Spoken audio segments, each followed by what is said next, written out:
বিসমিল্লাহি ওয়াসসালাতু ওয়াসসালামু আলা রাসূলিল্লাহ আম্মা বা'দ। নামাজ পড়লে আল্লাহ জান্নাত দিবেন এমন কোনো আয়াত কোরআন মাজিদে নাই। শোনাচ্ছে এমন কোনো হাদিসেও নেই যে নামাজ পড়লে আল্লাহ তাআলা জান্নাত দেবেন। এরকম মূর্খতাপূর্ণ বক্তব্য আপনারা ইতিপূর্বে শুনেছেন। আসলে এই বক্তব্যটির সত্যতা এবং হাকিকত বাস্তবতা কতটুকু চলুন আজকে আমরা যাচাই করব। কোরআন মাজিদেই আল্লাহ পাক রব্বুল আলামিন নামাজের কথা বলেছেন যে নামাজ পড়লে আল্লাহ তাআলা জান্নাত দান করবেন। এরকম কোরআন মাজিদে অসংখ্য আয়াত রয়েছে। আজকে আমরা আপনাদের সামনে শুধুমাত্র 5টি আয়াতের কথা বলবো, যেই 5 আয়াতের মধ্যে আল্লাহ পাক রব্বুল আলামিন বলেছেন স্পষ্টভাবে যে নামাজ পড়লে আল্লাহ তাআলা জান্নাত দেবেন।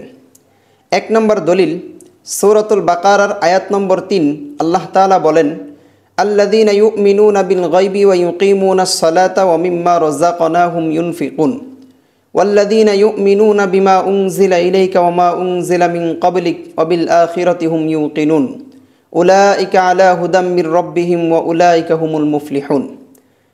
এই আয়াতের অর্থ হচ্ছে, যারা গায়বের প্রতি বিশ্বাস স্থাপন করে এবং নামাজ প্রতিষ্ঠা করে, ইউকিমুনাস সালাহ নামাজ আদায় করে, ওয়া মিম্মা রাযাকনাহুম ইউনফিকুন এবং আমার দেওয়া রিজিক থেকে তারা খরচ করে, দান সদকা করে, এবং আসমানি কিতাবসমূহের উপর বিশ্বাস স্থাপন করে, কিয়ামত দিবসের উপর বিশ্বাস স্থাপন করে, আল্লাহ তাআলা বলেন উলাইকা আলা হুদাম মির রব্বিহিম, এরা হচ্ছে হেদায়েতপ্রাপ্ত, ওয়া উলাইকা হুমুল মুফলিহুন, এই 6টি গুণ যাদের মধ্যে থাকবে তারা হচ্ছে সফলকাম। সফলকাম কারা? মানিল মুফলিহুন। আল্লাহ পাক রব্বুল আলামিন সূরাতুন নিসার অন্য আয়াতের মধ্যে বলেছেন, কুল্লু নাফসিন যায়িকাতুল মাউত, প্রত্যেক প্রাণী মৃত্যুর স্বাদ আস্বাদন করবে। ওয়া ইন্নামা তুওয়াফাউনা উজুরাকুম ইয়াউমাল কিয়ামাহ, এবং নিশ্চয়ই কিয়ামতের দিন তোমাদের প্রতিদান তোমাদেরকে পরিপূর্ণভাবে দেওয়া হবে। ফামান যুহজিহা আনিন নারি ওয়া উদখিলাল জান্নাতা ফাকাদ ফাজা।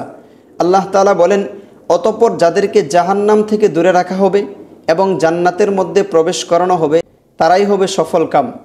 তাহলে সূরাতুল বাকারার আয়াতের মধ্যে পাইলাম আল্লাহ তাআলা বলেছেন 6টা গুণ উল্লেখ করে, যেই 6 গুণের মধ্যে 2 নম্বর গুণ হলো যারা নামাজ আদায় করে, নামাজ প্রতিষ্ঠা করে, এরা হচ্ছে সফলকাম।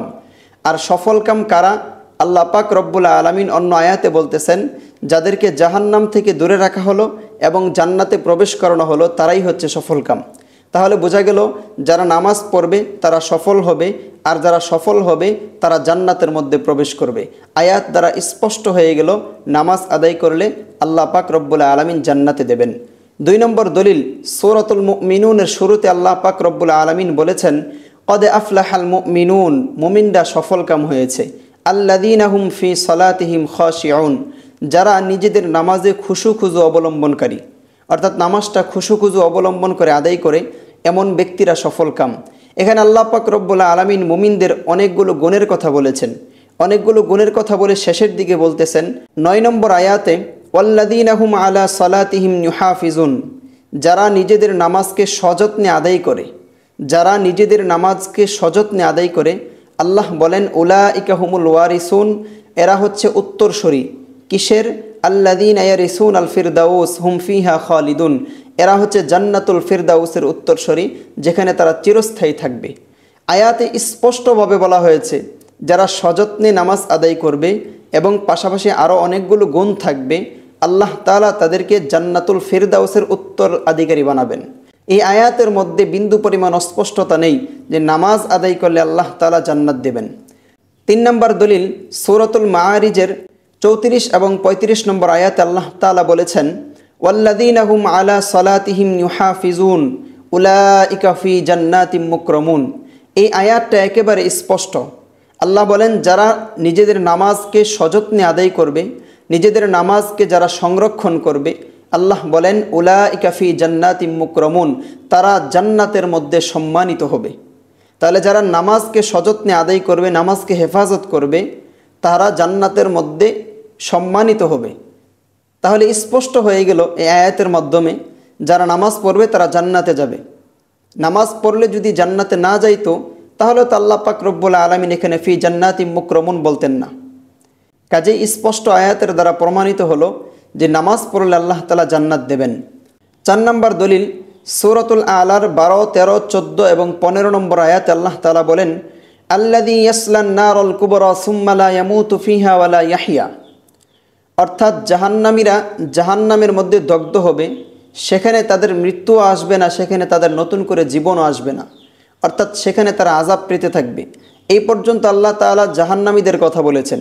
এখন বলতেছেন কদ আফলাহা মান তাযাক্কা ওয়া যাকারা ইসমা রাব্বিহি ফাসাল্লা, সফল হয়েছে ওই ব্যক্তি যে ব্যক্তি নিজের রবের নামকে স্মরণ করলো এবং তাকবীরে তাহরিমা বলে আল্লাহু আকবার বলে নামাজ আদায় করলো। ফাসাল্লা, যারা নামাজ আদায় করলো এরা হচ্ছে সফল কাম। আর অপর আয়াতে সূরা নিসার আয়াতে আমরা দেখেছি সফল কাম তারাই যারা জাহান্নাম থেকে মুক্তি পেয়ে জান্নাতে প্রবেশ করলো, তারাই হচ্ছে সফল কাম। সূরাতুল আলার আয়াতের মাধ্যমে স্পষ্ট হয়ে গেল যে আল্লাহ পাক রব্বুল আলামিন তাদেরকেই জান্নাত দিবেন যারা সালাত আদায় করবে। 5 নম্বর দলিল সূরাতুল মুদ্দাসসিরের 41, 42, 43 নম্বর আয়াতে আল্লাহ পাক রব্বুল আলামিন বলেন ইল্লা আসহাবুল ইয়ামিন ফি জান্নাতিন ইয়াতাসাআলুন, জান্নাতবাসীরা যখন জান্নাতের মধ্যে প্রবেশ করবে তখন তারা আনিল মুজরিমিন, অপরাধীদেরকে জাহান্নামীদেরকে তারা জিজ্ঞাসা করবে মা সালাকাকুম ফি সাকার, আজকে তোমাদেরকে কোন কাজ জাহান্নামের মধ্যে নিয়ে আসলো, কোন কাজ তোমাদেরকে জাহান্নামের মধ্যে প্রবেশ করাইলো? তখন তারা উত্তরে বলবে ক্বালু লাম নাকু মিনাল মুসাল্লিন, আমরা দুনিয়াতে থাকা অবস্থায় নামাজ পড়তাম না, আমরা মুসল্লি ছিলাম না, আমরা নামাজ পড়তাম না, এই কারণে আমাদেরকে আজকে জাহান্নামের মধ্যে দেওয়া হয়েছে। এর চাইতে স্পষ্ট আয়াত আর কি হতে পারে? নামাজ না পড়ার কারণে আল্লাহ তাদেরকে জাহান্নামে দিয়েছেন, এ কথার অর্থ তো এটাই, যদি নামাজ পড়তো আল্লাহ তাআলা তাদেরকে কখনোই জাহান্নামে দিতেন না। কাজেই যারা বলতেছেন যে নামাজ পড়লে আল্লাহ জান্নাত দেবেন, এরকম একটা আয়াতও কোরআন মাজিদে নেই, এরকম মূর্খতাপূর্ণ বক্তব্য দিয়ে নিজেদের ভিতরের অবস্থা কেন প্রকাশ করেন? আল্লাহ পাক রব্বুল আলামিন যাকে যতটুকু জ্ঞান বুদ্ধি এলিম দান করেছেন সে যেন ততটুকুর উপর আমল করে অতিরিক্ত কথা থেকে যেন আমরা সকলেই বিরত থাকি। আল্লাহ পাক রব্বুল আলামিন সূরাতুল ইসরার মধ্যে বলেছেন ওয়ালা তাকফু মা লাইসা লাকা বিহি ইলমুন, তুমি সেই বিষয়ে অগ্রিম কথা বলতে যেও না যে বিষয়ে তোমার কোনো জ্ঞান নেই। আমাদের দেখা যায় অধিকাংশ প্রবক্তা ভাইয়েরা যেই বিষয়ে আমাদের জ্ঞান নেই সেই বিষয়ে আমরা কথা বলতে শুরু করি, তখনই আমাদের দ্বারা এমন বক্তব্য বের হয় যেটা একবারে মূর্খতাপূর্ণ বক্তব্য, কোরআন এবং হাদিসের সাথে যার কোনো সামঞ্জস্যতা থাকে না। কাজে আজকের আলোচনার মাধ্যমে এতটুকু আমরা সকলে বুঝতে পারলাম আল্লাহ তাআলা কোরআন মাজিদেই বলেছেন যে নামাজ আদায় করলে আল্লাহ তাআলা তাদেরকে জান্নাত দিবেন, এবং এই কথাও বলা হয়েছে যে হাদিসের মধ্যেও নেই নামাজ পড়লে আল্লাহ জান্নাত দেবেন। অসংখ্য হাদিসের মধ্যে নবী আলাইহিস সালাতু ওয়াস সালাম এই কথা স্পষ্ট করে বলেছেন নামাজ পড়লে আল্লাহ তাআলা তাদেরকে জান্নাত দেবেন। শুধুমাত্র একটি হাদিস আমি আপনাদের সামনে উদাহরণস্বরূপ পেশ করছি। সুনানে তিরমিজি শরীফের 4 নম্বর হাদিসের বর্ণনা এসেছে মিফতাহুল জান্নাতি আস-সালাতু ওয়া মিফতাহুস সালাতি আল-ওযু। রাসূল আরবি সাল্লাল্লাহু আলাইহি ওয়াসাল্লাম বলেন জান্নাতের চাবিকাঠি হচ্ছে সালাত, নামাজ পড়া, আর নামাজের চাবি হচ্ছে ওযু করা। কারো যদি ওযু না থাকে তাহলে সে নামাজ পড়তে পারবে না, ঠিক তেমনিভাবে কারো যদি সালাত না থাকে, নামাজ না থাকে, তাহলে সে জান্নাতে যেতে পারবে না।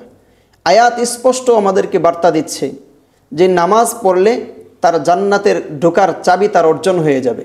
তাহলে নামাজের মাধ্যমে জান্নাতে ঢোকার যা, নামাজের মাধ্যমে জান্নাতে প্রবেশ করানো যা, নামাজ পড়লে আল্লাহ জান্নাত দেবেন, এরকম হাদিসের মধ্যেও স্পষ্টভাবে বর্ণনা করা হয়েছে। তাহলে আজকের আলোচনার খোলাসা হচ্ছে নামাজ পড়লে আল্লাহ তাআলা জান্নাত দেবেন, এরকম আয়াত আমরা 5টি দেখিয়েছি কোরআন মাজিদ থেকে, এবং কোরআন মাজিদে আরও অসংখ্য আয়াত আছে যেগুলো ইজমালিভাবে নামাজ পড়লে জান্নাত দেবেন এরকম কথার উপর দালালত করে। এবং একটি হাদিসও দেখিয়েছি যে হাদিসটি সহি হাদিস, এই হাদিসের মধ্যে স্পষ্ট বলা হয়েছে নামাজ হচ্ছে জান্নাতের চাবিকাঠি। কাজেই যারা আমাদের সমাজে এরকম বিভ্রান্তি ছড়াচ্ছে যে নামাজ পড়লে আল্লাহ জান্নাত দেবেন এরকম কোনো আয়াত কোরআন মাজিদে নেই, তাদেরকে আমরা বলবো আপনাদের এরকম মূর্খতাপূর্ণ বক্তব্য থেকে ফিরে আসুন এবং আল্লাহ পাক রব্বুল আলামিনের কোরআনুল কারীমকে ভালো করে পড়ার চেষ্টা করুন। অবশ্যই সেখান থেকে আপনি সমাধান পাবেন। আল্লাহ তাআলা আমাদের সকলকে বোঝার তৌফিক দান করেন। আসসালামু আলাইকুম ওয়া রাহমাতুল্লাহি ওয়া বারাকাতুহু।